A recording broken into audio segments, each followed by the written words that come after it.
የመኖሪያ ቤት አከራዮች መብቶችና ግዴታዎች እንኳን ወደ መኖሪያ ቤቶች አከራይ አስተዳደር ቢሮ በደህና መጣችሁ። በዚህ ቪዲዮ ስለ ቤት አከራዮች መብቶችና ግዴታዎች እንመለከታለን። የቤት አከራዮች ስለ ቤት ኪራይ አዋጅ በሚገባ ማወቅ አለባቸው። አዋጁ ተከራዮች ምቹና ደህንነቱ የተጠበቀ መኖሪያ እንዲያገኙ፣ አከራዮች ደግሞ ንብረታቸው ተጠብቆ ሀብትን ማፍራት እንዲችሉ ይረዳቸዋል። የቤት አከራዮች ለተከራዮች አስቸኳይ ጊዜን ጨምሮ በማናቸውም ወቅት ሊያገኟቸው እንዲችሉ የመገኛ አድራሻቸውን ሊያሳውቋቸው ይገባል።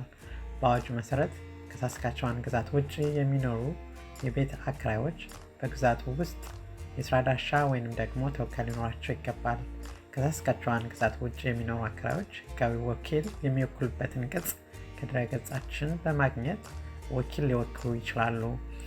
ቤትን ማከራየት ንግድ ነው።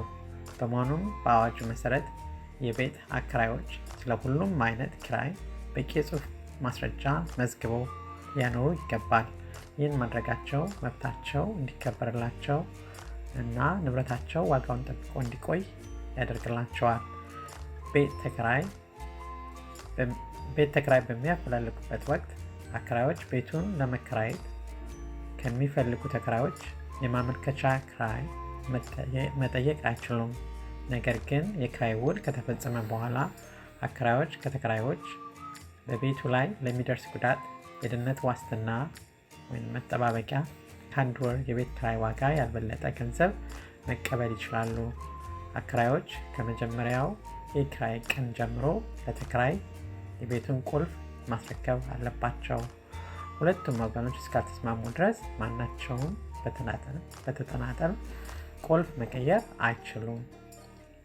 የአከራይ ትልቁ ኃላፊነት ለተከራዩ ደህንነቱና ንጽህናው የተጠበቀ የመኖሪያ ስፍራ ማቅረብ ነው።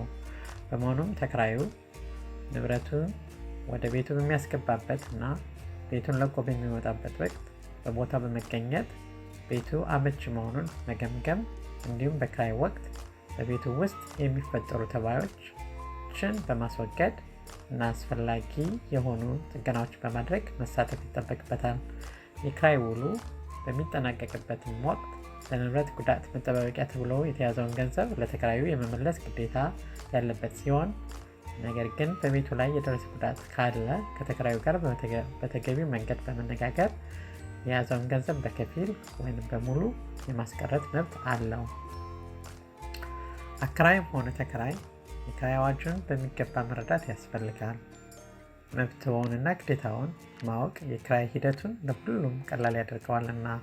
ለተጨማሪ መረጃ ቀጥሎ ያለውን ድረገጻችንን ይጎብኙ። www.saskatchewan.ca/ort